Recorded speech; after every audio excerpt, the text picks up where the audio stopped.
Tu sais, ce qui me frustre souvent quand je regarde des vidéos routines d'entrepreneurs, c'est que tout a l'air parfait, lisse, ultra productif, limite culpabilisant. Mais dans la vraie vie, être duopreneur, c'est un mix entre la stratégie client, un trampoline dans le salon, un CIOD et parfois une visio avec un client en bas de pyjama. Et si tu veux voir ce que ça donne vraiment, alors reste bien jusqu'au bout de cette vidéo parce qu'aujourd'hui, je t'emmène dans mon agenda de la semaine. Tu vas voir comment je choisis mes priorités, comment je respecte mon énergie et comment j'organise mes journées pour développer mon business sans sacrifier ma vie. Et si on ne se connaît pas encore, moi, c'est Amélie Martineau. Je suis duopreneur. C'est le terme que j'utilise pour désigner un métier que tu connais peut-être sous l'appellation Online Business Manager ou OBM. En tant que duopreneur, j'accompagne des entrepreneurs à structurer et à faire grandir leur entreprise en prenant en charge la gestion des opérations, des projets, des équipes, des résultats. Et aujourd'hui, j'ai le privilège d'accompagner d'autres femmes à réussir dans ce métier passionnant. Mais aujourd'hui, je t'ouvre mes coulisses perso. Allez, je te montre tout ça. Et voilà, donc te voici en face de mon agenda, comme ça tu vois mon organisation pour une semaine type. S'il y a quelque chose que j'ai envie de te dire, c'est que je ne commence pas à planifier les créneaux pour mes clients. Je commence toujours par mois et ça c'est devenu non négociable. Tous mes créneaux perso sont bloqués en premier. Le sport, le temps avec mes enfants, la marche à pied, les rendez-vous médicaux, les rappels de paperasse à faire, etc., etc. Vraiment tout, parce que si j'ai compris un truc simple, c'est que si c'est pas planifié, ça saute et ça sautera toujours. Et donc, je cale ces temps-là personnels exactement comme un appel stratégique avec un client. Ce que j'ai compris vraiment au fil des années, c'est que en tant qu'entrepreneur, c'est pas être égoïste de faire ça, c'est poser les fondations d'un business qui me nourrit au lieu de m'aspirer. Et ça, vraiment, j'ai mis du temps à me l'autoriser. J'ai été cette fille qui voulait tout donner pour réussir, mais en fait, j'ai appris que la réussite ne vaut rien si je m'oublie dans le process. Euh, Par exemple, si j'ai pas mes temps de marche, si j'ai pas mes séances de gym, je suis pas en forme. Et si je suis pas en forme, eh ben je peux pas continuer à développer ma propre entreprise et je peux pas non plus continuer à m'occuper de mes clients. Donc c'est un mauvais calcul. Et après avoir enchaîné des mois entiers où je marchais 2500 pas par jour, parce qu'évidemment quand on travaille de chez soi, on est beaucoup plus sédentaire. Dans mon cas en plus, mes enfants prennent le bus, donc j'ai même pas à les amener à l'école et à avoir enchaîné mal de dos, sciatique à répétition, je peux te dire qu'aujourd'hui, je fais attention à moi. Donc, tous les matins, j'ai 30 minutes de marche. Et j'ai également de la marche le soir après le dîner. Ça, c'est super important pour moi. Je cale mes 2 séances de gym. Je cale aussi l'arrivée des bus. Donc, le bus de scolaire arrive tous les jours ici à 15 heures chez moi. Donc, pendant 15 minutes, j'ai pas de rendez-vous parce que je vais être là à l'arrivée du bus. Et j'ai aussi l'arrivée du bus le vendredi, c'est plutôt chez nous. Euh, le vendredi après-midi, j'essaye de le faire off le plus possible parce que mes enfants n'ont pas école, mais peut-être que toi, ce sera le mercredi après-midi. En tous les cas, mon organisation, rassure-toi, elle change toutes les années et même en cours d'année parce que ben, l'organisation de la famille, des clients, etc., change aussi. Donc, en vert, tu vois, c'est tous les rendez-vous que je vais avoir pour mes enfants, les activités extrascolaires. J'ai quelquefois des rendez-vous médicaux aussi que je cale pendant la semaine. Donc, tous ces rendez-vous-là sont prioritaires pour moi et c'est important que je les cale. Ensuite, je place mes blocs clients. Donc, sur mon temps de client, il va y avoir ce premier client que j'ai mis en violet, celui-ci que j'ai mis plutôt en bleu, gris, violet, je ne sais pas trop ce que c'est comme couleur, et un troisième client ici en bleu. D'accord? Donc, en fait, là, c'est l'organisation idéale lorsque j'accompagne 2 clients principaux que j'accompagne sur plusieurs mois, sur toute l'année, et pour lequel je suis là très très souvent en tous les cas dans son entreprise car je suis en copilotage et parfois je prends aussi des missions courtes comme des lancements, des audits, des restructurations. Mais attention, quand je choisis mes collaborations, je mets tout le temps 2 filtres. Est-ce que ça me stimule et est-ce que le timing respecte mon rythme? J'ai plus envie d'avoir des missions, en tous les cas, qui empiètent trop sur mon agenda personnel. Et ça, vraiment, c'est parfait pour moi. Ça me permet d'avoir de la diversité pour pas m'ennuyer mais pas trop de dispersion non plus parce que je me concentre en tous les cas sur 3 clients. Et c'est important hein, que j'ai ces temps-là en tous les cas, parce que je suis pas une exécutante tout-terrain dans mon métier de duopreneur, je suis vraiment une partenaire stratégique. Et pour l'être, j'ai besoin de l'espace mental, tout simplement. Donc, j'ai organisé pour mes clients des blocs de travail. Je mets les blocs de travail et ensuite, je les remplis pour savoir ce que je vais faire dedans. Et j'ai également, par exemple, ici, tous les lundis, je sais que j'ai une réunion stratégique avec mon client et ensuite, j'ai la réunion opérationnelle avec l'équipe de mon client. Et juste avant, j'ai un moment où je vais organiser tout ça. Et là, ben, peut-être que je vais travailler sur un nouveau projet, et puis ici, peut-être sur du dispatch de mission.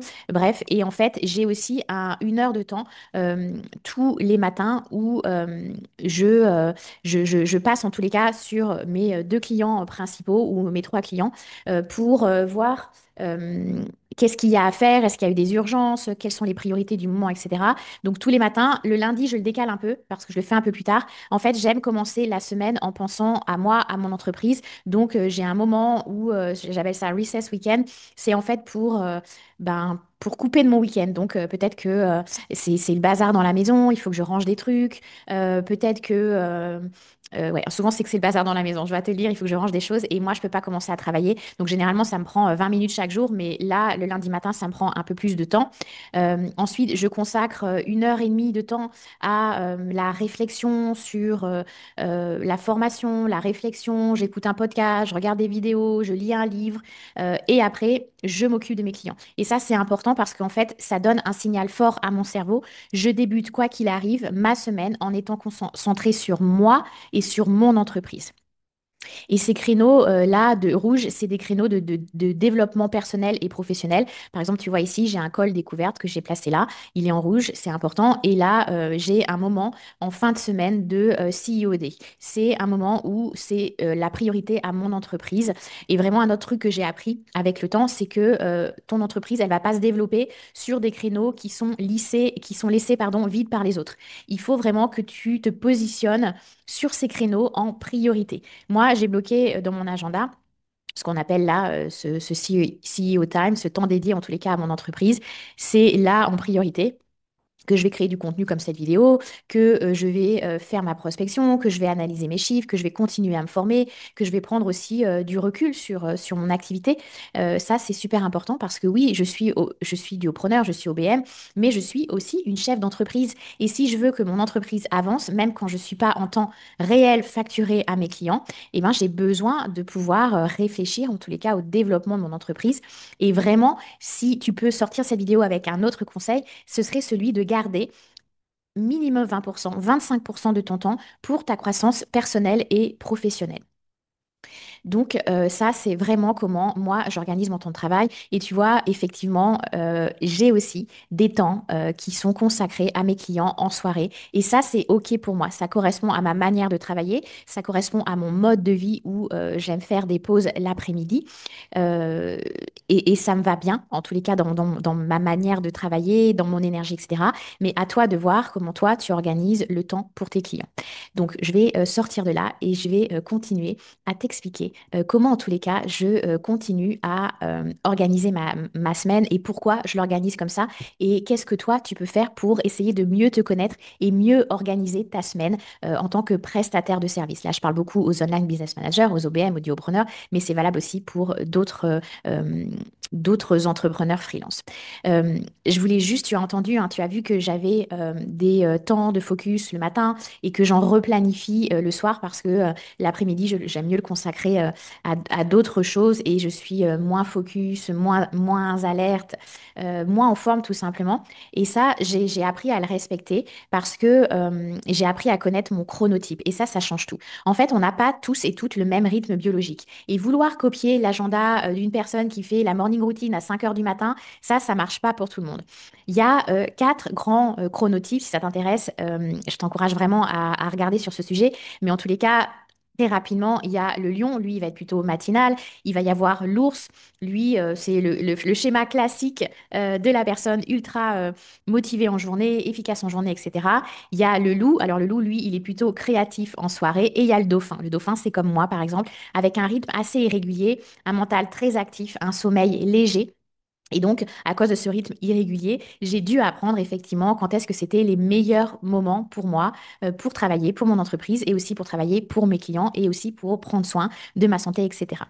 Donc concrètement, comme je suis un dauphin, eh ben, mon énergie, elle n'est pas linéaire, j'ai des pics et j'ai besoin de beaucoup de flexibilité dans ma journée.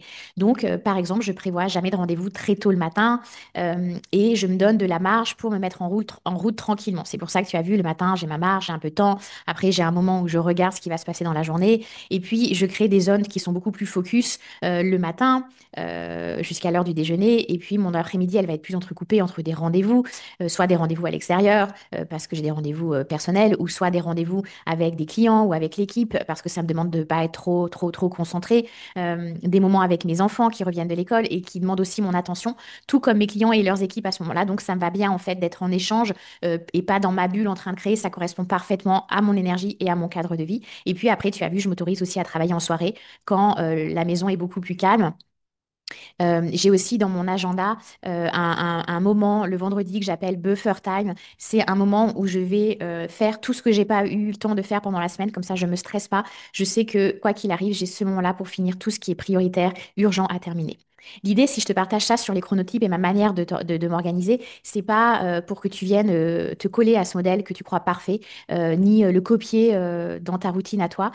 C'est pas du tout ça, d'accord? C'est surtout que pour te dire que tu peux observer ton vrai rythme et que tu peux bâtir ton agenda à toi autour de ça. Et vraiment, ça, c'est un des plus beaux cadeaux que ma vie de duopreneur a pu m'offrir. Côté outils, ben moi je fais super simple, mais c'est efficace pour moi. Donc tu l'as vu dans mon partage là d'écran, j'utilise Google Calendar pour planifier mes journées. Pour toi, ça va peut-être être Apple Calendar ou un autre agenda électronique. Et tout y est, mes clients, mon temps perso, mon temps pour mon entreprise, mes pauses, etc. Ça me permet vraiment de visualiser ma semaine, de recevoir des rappels. Ça, c'est aussi important parce que des fois, on peut avoir la flemme, il faut l'avouer, et ben, il faut quand même y aller parce qu'on a des blocs de temps et il faut les respecter. Et puis, ça me permet quand même cette flexibilité et de bouger des blocs facilement dans ma journée parce que tu as vu, j'ai un peu de vide quand même. Et côté suivi de projet, moi, j'utilise Asana parce que c'est mon outil chouchou, c'est mon cerveau bis. Mais toi, tu vas peut-être utiliser autre chose. Ça peut être ClickUp, ça peut être Notion. Et si, par exemple, ça, Asana, c'est pour moi, mais lorsque j'ai des clients qui utilisent des logiciels de projet différents, et ben en fait, je me cale à leur logiciel de projet pour savoir sur quoi je vais travailler dans le bloc de temps que j'ai réservé pour ce client-là. En fait, mon agenda me dit quand je travaille et pour qui je travaille. Je planifie mes blocs de temps thématiques dans la semaine, client 1, client 2, client 3, entreprise, temps perso, etc. Et Asana ou un autre logiciel de projet va me dire sur quoi je travaille pendant ce bloc de temps. Et vraiment, ce combo-là, ça me donne une clarté qui est indispensable quand on travaille comme ça avec plusieurs clients et plusieurs entreprises et surtout ben, les entreprises de nos clients, notre entreprise à nous et notre vie perso. Pour moi, c'est vraiment l'idéal d'organisation. Il y a autre chose aussi que je voulais te partager en plus des chronotypes, des outils, etc. C'est les trois rôles qu'on peut avoir en tant qu'entrepreneur.